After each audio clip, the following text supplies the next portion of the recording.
All right, guys, Mike and Dan back with Capital District Sport and Fitness, and we're here with Garrison Bryant of the New York Mets, originally from New Hampshire, made his way to Florida, and then met us up in New York this past offseason. Garrison, how you been? I've been pretty good as I can be during this time. Yeah, it's difficult. Yeah, definitely. I mean, with this, I guess, uncertainty, we're kind of getting things ramped up into spring training and then quickly shut down and back home. How's it been lately in terms of developing a routine, or what's your day-to-day been like? Yeah, I think, right now it's just kind of doing what I can. The first, couple of weeks being back here, away from spring training, away from the complex, it was mostly spent, figuring out what I can do here. So kind of set up a little gym in the garage where we have some weights and stuff. And then once we knew what we had there, then establishing the throwing program and just trying to keep my arm healthy is kind of priority one. Just, you don't want to take too long of a break because then you got to start the whole process over again. So just keeping the arm at the same readiness as it was, a month ago when we were down in Florida.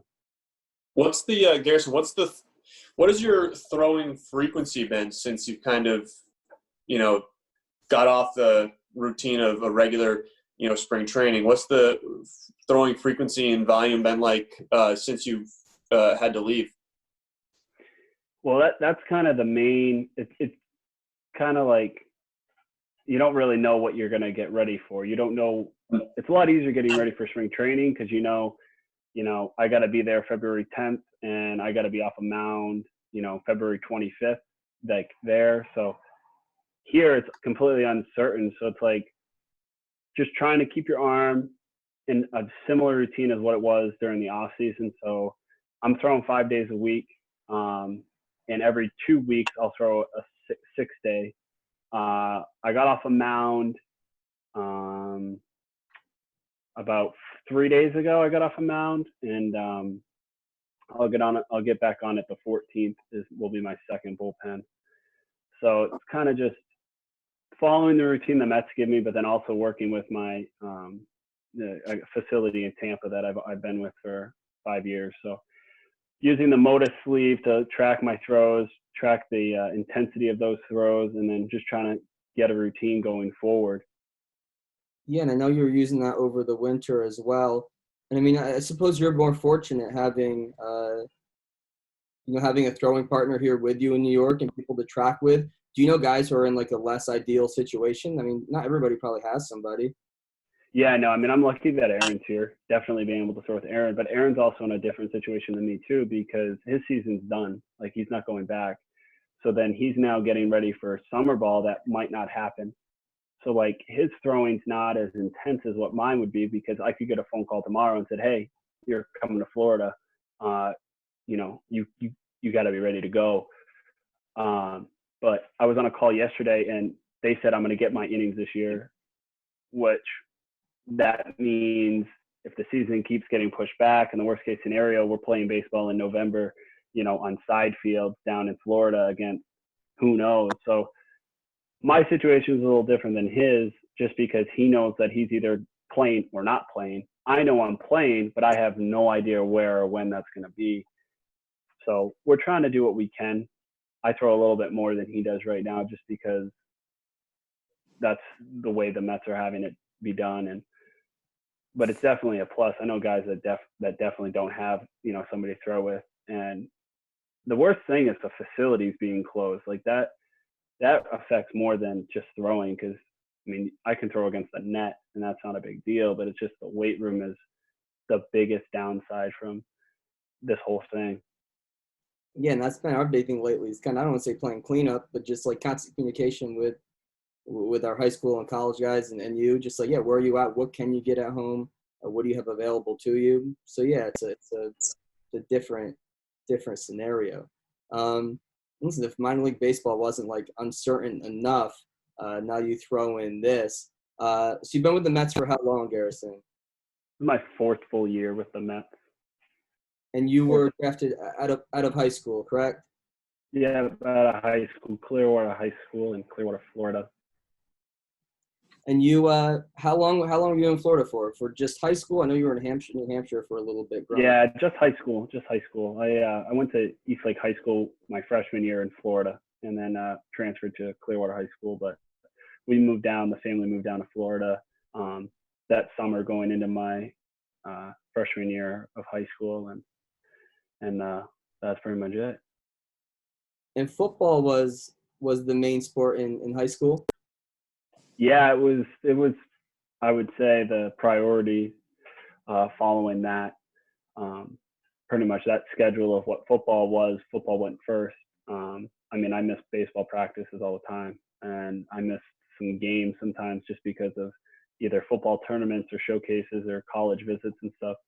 I kind of just played baseball for a break away from football, like away from the contact, away from the weight room, and giving my arm just a little bit of a break. But it wasn't really a huge break. It was just a different throwing motion kind of. But yeah, football was definitely the idea of what college was going to be with football, and not even considered baseball really. Yeah, that's cool to hear. Dan, how many high schoolers, or even, I mean, unfortunately, middle schoolers do we have come into us and go, I'm going to stop playing basketball and baseball now, or basketball and football, to focus on baseball?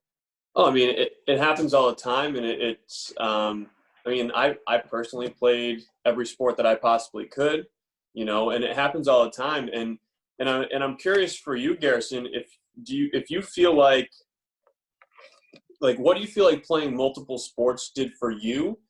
And on the other side of that, do you think not playing baseball as often also helped you stay healthier? I know, especially in Florida, you could play all year round, and high school season starts so early and it ends so late. Do you think that also kind of playing football also gives you a little bit of an edge for baseball? Yeah, I mean, when I lived in New Hampshire, it was a lot easier to really separate the seasons because you had seasons. Like, you had spring, you had the fall, you had the winter. But even when I lived up here, there's that like 3-month period or 2-month period of like November, October, where I was playing like fall ball, football, and hockey. And what it got me to do there was that I think I was working football and baseball, completely different sports. But as a quarterback, I incorporated two similar talents there. And then with hockey, it was very similar to football. So it actually prepped me more for hockey while I was at football, and vice versa. So I never really got away from the game. I never took like a break playing, but I did in the sense that it was just different sports. And then when I moved to Florida, I stopped playing hockey and realized, holy smokes, Florida is like the best in the world at producing football players and baseball players. So I was at my first high school and I had to make a decision. I was like, never faced with a decision before where a coach was like, you need to play football or you need to play baseball, and you need to pick one. And I had never been in that situation where I needed to make up my mind like that. And I was like 14 or 15. I wasn't ready to make a decision on what I was going to do. And at the time I would have said, okay, I'm playing football. I wouldn't even question it at the time. And that was the reason I transferred, was because I wasn't going to play at a school that forced me to make that decision. So I transferred school. Your first high school in Florida, you had a coach that said you need to make a choice. It wasn't just like one coach of one sport. It was both teams, both sports were like, they saw talent and potential in me, and they wanted me to solely focus on that sport. And I was like, I need the break between the two. And that was why I left, because I wanted to play both. I knew that I wanted to play both. And down there, especially down there, guys get told or make the decision really young to pick their sport. And I think that you need the difference in the sports to really see which one you're better at. And I think up north, it's a better situation for you. I don't know why a guy would play baseball from January to December. I don't see what you gain from that other than the wear and tear on your body. Yeah, I agree. I think it's way more, and Dan, you can speak to this as well, it's way more the external kind of pressures. I think if a kid had it their way, they'd play everything. There's the external pressures of coaches and the fear of, well, if I don't just focus in on this, I may not make the team. And then there goes my career, which is a disgusting thought for a 14, 15-year-old to have. Mhm. Yeah, and I think my parents played a pretty good role in that because my dad played 3 sports growing up. My mom was an athlete growing up. But I played hockey up until 8th grade, and it was strictly because I wasn't great at it. I was actually like pretty average and wanted to be better. And it was to a point where when I was going to high school, hockey was my favorite sport because it was the one that I had to work the hardest at. And that ended up when I moved to Florida, I was like, oh smokes, I gotta really figure out football because I'm way behind the curve here. So then that made me love football more because it was significantly harder. And football was in your head early high school, hey, this is what I'm going to, likely go on and pursue at the next level. When did next level baseball come into the picture? With about 3 weeks left in school, baseball was the ticket that I saw and made the decision. I was recruited for football, I talked to one college baseball coach and his exact words were, I can't offer you what football's offering you, so I'm not gonna even recruit you. So it's like, oh, okay, like that's cool. Like, okay. Right. And then my senior night, my last baseball game, I was playing against actually my old school, and the scout from the Mets were watching a pitcher from Eastlake and ended up seeing me and started really figuring out who I was as a person, what my family life was like. Came to the house a bunch of times and really wanted to get to know me because on the professional level, those scouts rely on college coaches. They see what kids have offers, what kids are getting interest from what schools. And then they come in and they're like, okay, let's watch this kid. And they see the potential right away. They, jump in and try to get the kid to sign to play professionally. I didn't have any college coaches. I didn't have any reports of that I knew of. And I had no video. I had nothing. And that was kind of the aha moment for the Met scout was like, this kid's never been seen. I need to figure out more about him. And he made a couple phone calls and he did get me to get in front of college coaches. And they ended up offering me, scholarships to go play baseball all in about a 2.5 week span where I was graduating high school. I was trying to get ready to go to college to play football. And now I have baseball trying to figure out what I'm doing here. And it was just a crazy about 3 week span between like May 1st and June 8th of the draft.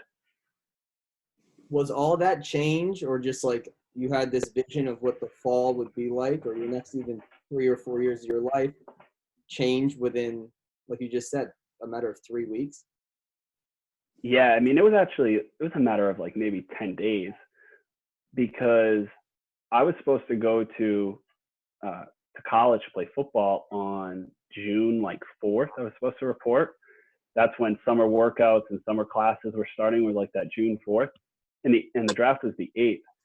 So after I got offered by North Florida in Tusculum, I called the New Mexico. I called the New Mexico. I was like, hey, I got this baseball thing. And they knew about it. And that's one reason I signed with them because they were going to let me play baseball. There were some other schools that weren't going to let me.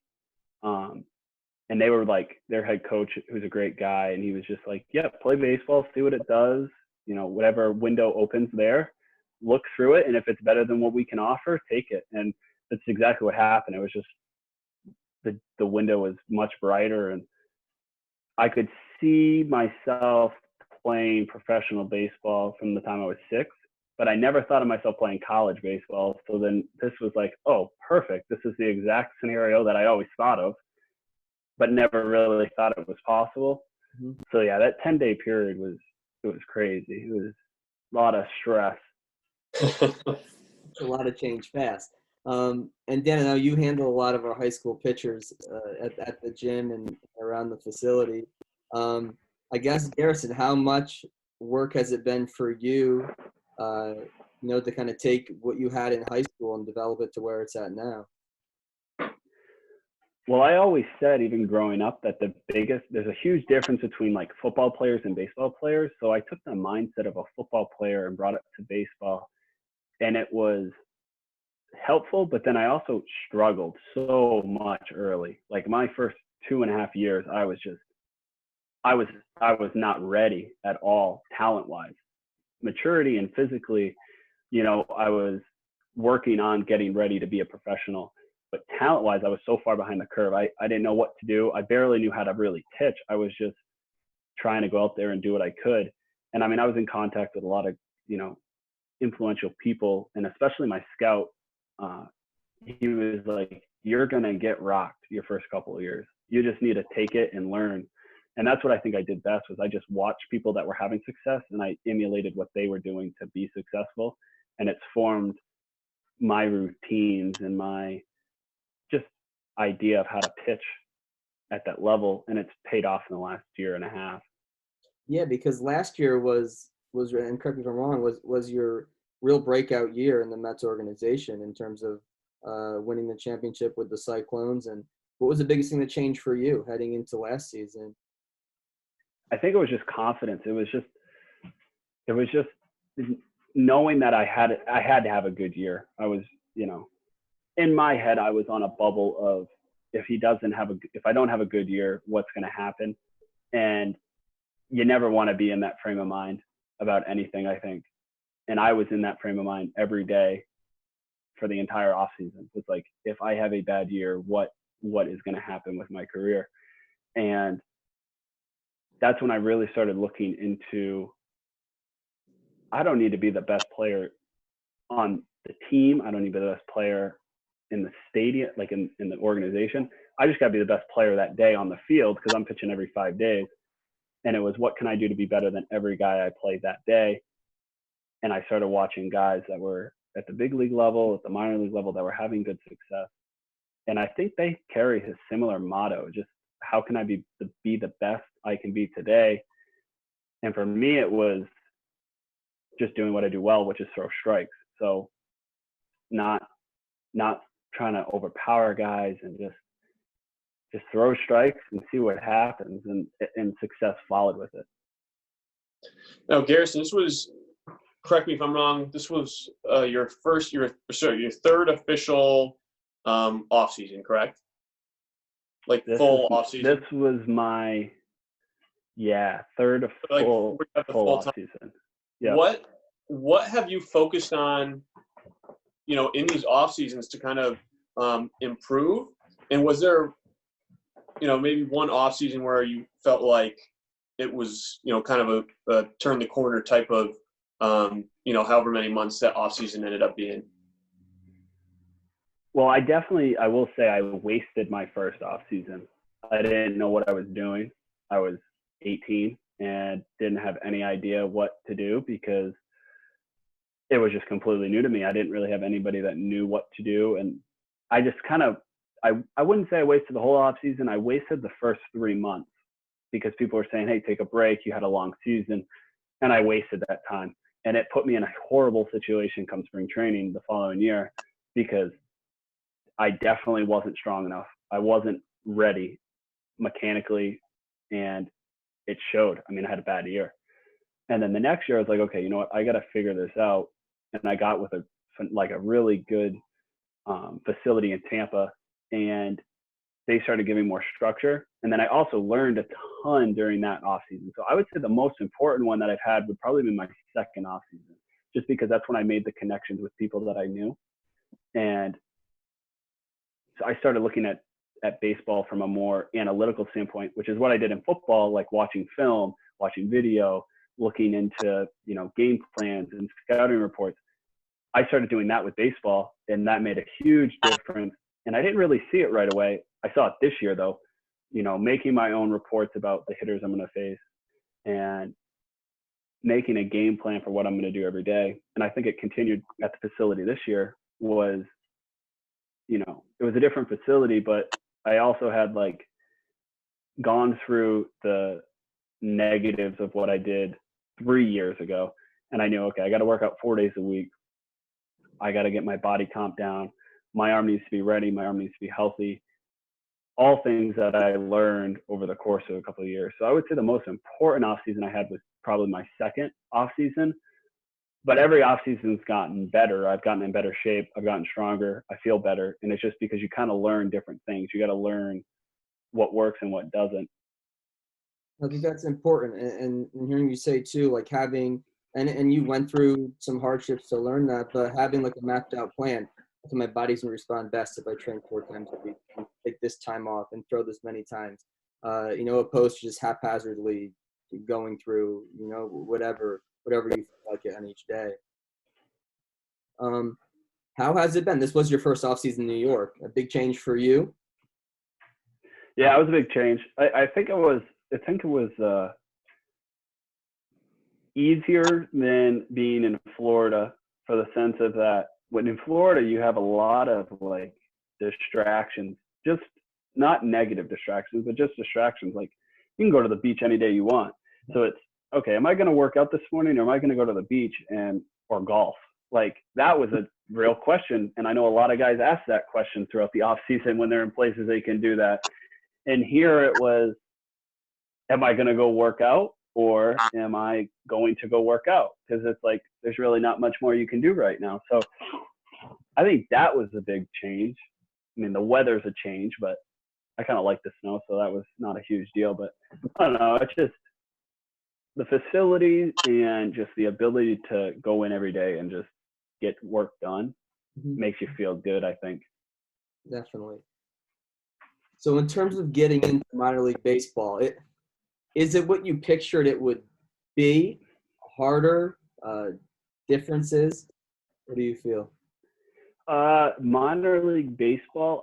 I've talked to a lot of high school guys, especially when I was in Florida, guys that were kind of on the edge of going to college for sure, but maybe getting a pro look or getting something like that. And it is not. I think now people seem to understand what minor league baseball is a little bit better than they did before. It might just be because I'm more involved in baseball that I see people understanding it, versus before I didn't know anybody that knew anything about it. But I mean, it's a job, but it's more of like, if you look at it as a job, it's awesome because it's like I'm playing baseball as a job. But it's the only thing you can really do. So it's also like your life. So there's a big difference between having a job and having your life be your job. And I think that's the biggest thing for a high school kid. They have no idea about even working. Like I'd never had a job before. I mowed lawns. That was it. It's completely different. Right. So I think a college kid understands that, going to class and making a schedule and following a routine. I didn't know anything like that at high school. Yeah, it's like high school and college give you these building blocks to help you, just establish routine and work ethic and habits and organization for your career. Yeah, you're kind of thrown right into it. Yeah, I think one reason why the Met Scout was why I even was able to be drafted and was signed was because I think he saw that I was going to be able to flip the switch and really become a professional. And it wasn't even the success, because I didn't have any. Like I didn't have any good moments in my first 2 years. It was pretty much all negative. But I was able to continue to just learn from the negative. And I think he saw that. And that was kind of one of the things that I learned, that was like, even though it's bad, I'm still playing the sport. They're still believing in me. They're still throwing me out every 5 days. So like, I had that in me, where some kids might not, and they might need to learn that in college, because in college it is far more cutthroat than the professional level. Like if you're giving up, 5 runs every outing, you're not getting that Thursday start or that Friday start anymore. Like you're getting put in the bullpen, and they might use you once a week.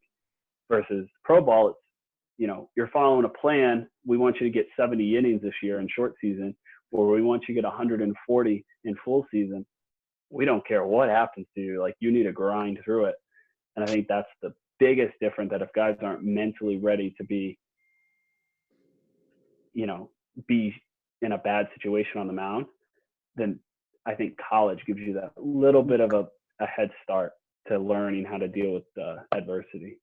And you make a good point too, Garrison. Just the idea that baseball itself is a game where you have to learn how to fail. Like, you have to be good at failing, because guess what?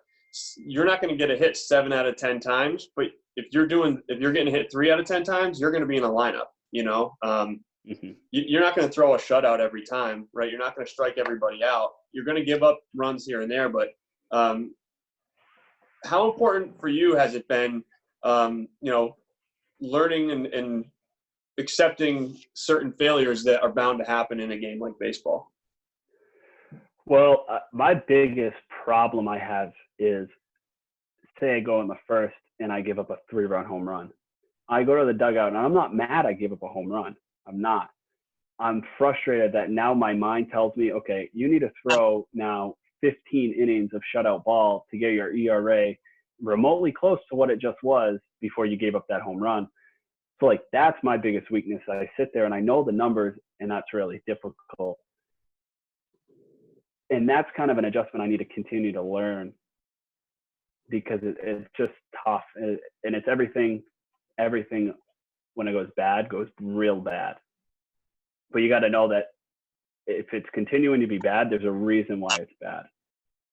And I think that's where you kind of need to know yourself more than know the game. Why are you struggling? What's going on? Are you not getting good sleep? Are you not working out? Are you throwing too much the day before? Or are you not throwing enough before you go out on the mound? Understanding your body, understanding everything else that goes on to it, the mental side, the nutritional side, the physical side, the emotional side, versus the game. The game doesn't even matter if all those things are all screwed up. I think, are those variables you feel like high schoolers need to be more aware of? Like, minus now guys are focused on their velocity, their exit velocity, this number and that number. I mean, I feel like it's just as important to know your body, how you move, what you respond well to, your routine. Yeah, analytics are the biggest thing in the game. Everybody knows how hard they throw. Everybody knows how hard they hit the ball, and everybody knows what their times are to first, what their pop times are. Everybody knows it. So the way I look at it is, I don't throw very hard. My average fastball last year was like 90.4 or something like that. I know what I throw. Everybody in the whole ballpark knows how hard I throw. Everybody in the whole organization knows how hard I throw. And everybody in the world, if they Googled my name, could know how hard I throw. So why do I care about how hard I throw? And I think high school kids are even worse at that. Is I know guys that are like, oh, I only threw 90 today. Okay, you only threw 90 miles an hour. You're doing what 0.1% of the world can do. Yes. Like, if you're normally 95, great. If you're normally 92 and you only hit 90 today, what did you do differently the day you hit 92 than today when you only hit 90? It's like, why make a big deal out of something that isn't really a huge deal? 2 miles an hour on an individual pitch is nothing. No, I agree. I think just looking at, what went on that day, your sleep, your recovery, how your body felt, your pregame, I think all that matters to look into. What would be like I know this is a blanket question, the biggest piece of advice you would give to a high school or college kid who said, hey, Garrison, like, I want to be where you're at one day? I would say go back to what we initially started with the more than one sport. I think that helps you tremendously just as an athlete, and you can carry every team you get to play on is going to be different. It's going to be structured different coaches. But when you flip from baseball to football and you're going from trying to strike somebody out to trying to knock somebody out and tackle them, there's a different type of mentality that goes into it. So I would think that just playing multiple sports is huge, especially from a younger age. And then maybe a high school kid that's like, okay, baseball's my ticket. I have offers for baseball. You got to just embrace every opportunity that comes with it. So it might be a bad thing. Like, your coach might tell you, hey, you're going to the bullpen. We need you to throw in the bullpen. We don't really think you're doing what we need to right now as a starter. Embrace it. Be the best reliever you can be. Take that as an insult or a compliment or whatever you want to do, but just dominate whatever you can do in the role that you're in. I know there's a lot of guys. I threw the other day with a kid that he caught me, and he's at Southern New Hampshire, and he's a good catcher. He was a really good catcher, and it's like, okay, this kid's definitely talented enough to play further on. I know no background about him. There's so many kids out there that just don't get the shot because they just missed the opportunity at one point. And I think baseball is the best sport to have the same. Everybody's watching when you don't see them, because I had no idea a Met scout was at my game.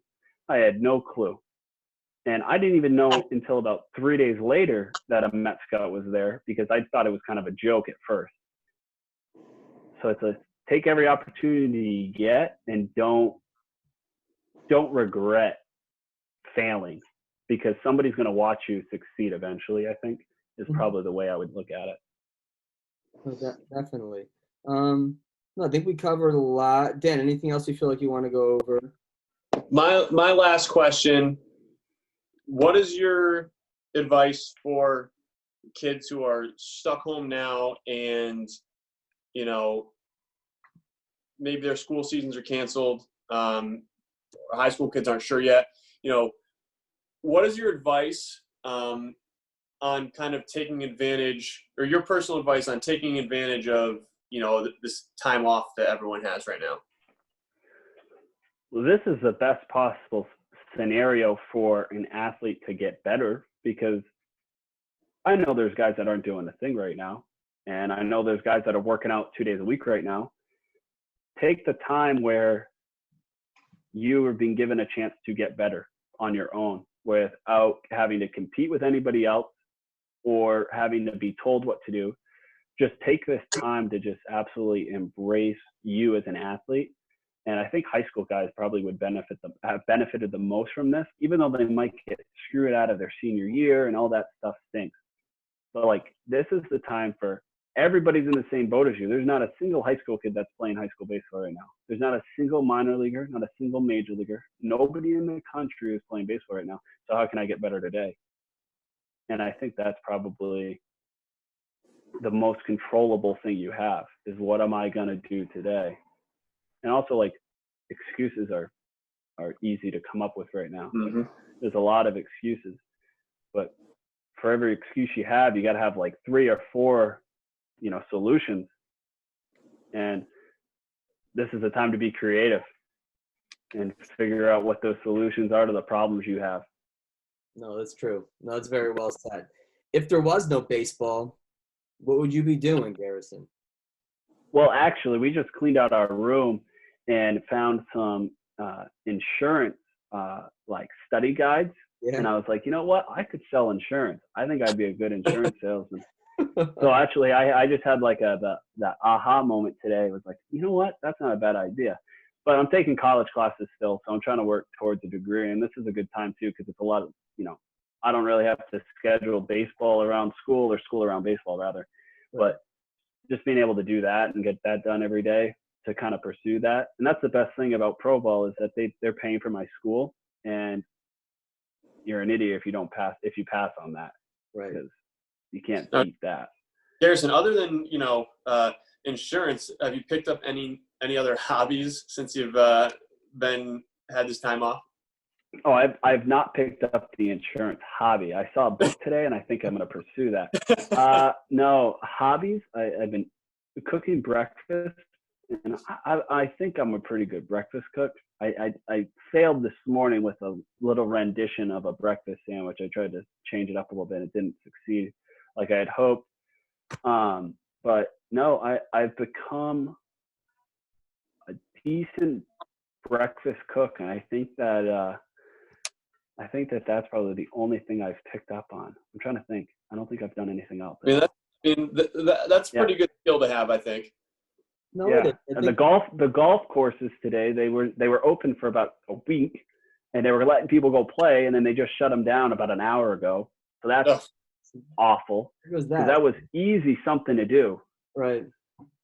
And I wouldn't have to worry about my back hurting, because I don't really have anywhere to be. Yeah, no golf courses, no current bachelor seasons airing, Garrison. It's tough times. No, I know. I'm trying to figure out if I could I'm trying to see if I could run pitching lessons up here, but I just know I'm going to get shut down if I start them, and it's going to be a whole hassle. Yeah, we went through that whole scenario. Like, do we try to fight and stay open? Can we stay open in a certain capacity? And then you hit a spot where you go, it's just the best thing to shut it. Yeah. I like I said before, I was on that call, and it was there's guys that are in the city in New York City that, like, granted, you live in New York City, you probably live in an apartment, and there is nothing you can do. You can't Nope. leave. You can't go outside. You can't, even go to a park. Like, those guys, I feel bad for. I mean, New York was super strict before everybody else, but my parents are in Florida. They can't do anything. They're pretty much stuck at home unless they're going to the grocery store. And I mean, there's guys in California that I know that got kicked off a field because they were throwing. And what are they going to do now? Where are they going to go throw? So at least I'm lucky enough here that there's still some open fields that I can throw, and I'm far enough away from the city where we can throw. But, man, it's just a weird time. It's just It's a weird time, but yeah, hey, gotta make the best of it and stay positive. No, exactly. Yeah. The biggest thing I think for the Mets too was, like they said yesterday, was they don't want this hiccup this year to put a negative aspect on next year when it's probably, everything's normal next season. Mm-hmm. But don't let this hiccup in the road ruin next year too. And that's kind of where I'm at. It's like, I might not throw an affiliated ball this year. I might just throw in Port St. Lucie, Florida against the Mets every day for 4 months until I get my innings logged. But next year, I got to be ready to go against another player. So I think that's what I'm thinking about now, is like, if baseball doesn't happen this year, next year I got to be dominant. And twice as that's ready. the way I'm looking at it. Just like a high school kid too. Like, a high school kid's going to maybe have summer ball canceled, maybe fall ball canceled. But next spring, I hope we're not in this situation, but next spring is going to be like your year. And if you're a senior, like, junior college is like going to be the route, and you might have to dominate that fall ball in junior college. So it's such a weird time, and everybody's going through it. I don't think anybody's got a right philosophy to deal with it either. It's an unprecedented kind of situation we're dealing with. And now I think about the high school kids, spring sport athletes who are getting a whole other season of eligibility. It's one thing to get that season of eligibility, then you got to pay to go back to school. But then all these teams have all these extra players on it, and you have your seniors, going into your seniors in high school going into college. All of a sudden, this team's already got 24 guys on it. There's 2 spots left, and it's important, I think, for what you're saying. Like, go to JUCO, go play. Go play to junior college somewhere, get your at bats, get your innings, and get better. And that might be the route for a lot of kids, I think, coming up in this next year or so. Yeah, I think looking at guys that have come through the organization, if you go to junior college, you're a grinder. You're a good player if you make it out of there. And they get like negative credit, or I don't know the right word to say, but they're not as talked about as like the D1 pitcher. But junior college guys have unreal stuff. Like, they are special if you can make it through the junior college circuit and go through there. And that's who's going to benefit the most from this. So those junior colleges, indie ball is going to have so much talent, because they're talking about 5 rounds in the Major League Baseball draft. And then next year they were supposed to restructure minor league baseball as a whole, and they were going to be cutting teams and different crazy stuff. And when you put this in the same boat as that, it's like, there's going to be a lot of guys that are not going to have affiliates to play for. And indie ball is going to have like some of the best talent in the world playing there. And those junior colleges are going to have all those D1 guys that lost their scholarship because the senior didn't graduate. That was supposed to be giving them that money. So junior college is going to be good ball. And I think it's going to be whoever embraces this time to get better is going to definitely get out on the upper hand in a couple of years. And you won't see it right away. So that's what I'm hoping for, is just being able to take advantage of this time. And I won't see the ramifications of it right now. I'll see it in 2 years and see what I did, whether I did everything I could during this time, or if I wasted moments. I think that's well said. I think that goes for you and other professional players and high schoolers in their seasons and people in business that, yeah, we want this immediate feedback, but what we do now is going to probably not show in the short term, but down the line, whether it's a year or two or when things clear up and get semi back to normal. Cool, Garrison. Hey, thanks for hopping on with us. Appreciate it. Guys, you have questions for Garrison that we didn't touch on, just drop them in the comments wherever this is posted, and we'll do our best to get back to you. Thank you. Yeah, or follow me on Twitter. And ask them there. I will reply there. And what's your handle? It's just Garrison Bryant. It's simple. I slid in there early and got that handle. So just Garrison Bryant. Hit me up on Twitter with questions because beautiful. That's the only place. That's the only place they'll be answered. Garrison. Anywhere else they'll be tossed. Just at Garrison Bryant. Yeah. Twitter's the Twitter universe is definitely my playground for your social media platform of. Yeah, definitely. That's it. That's where we'll leave it, guys. If you're bored at home right now, get on Twitter, make a Twitter, follow Garrison Bryant. Mm-hmm. Perfect. Yeah, hopefully my retweets are quality for you to see. All I want is high quality content. That's it. Cool. Well, Garrison, hey, thanks for hopping on. No problem.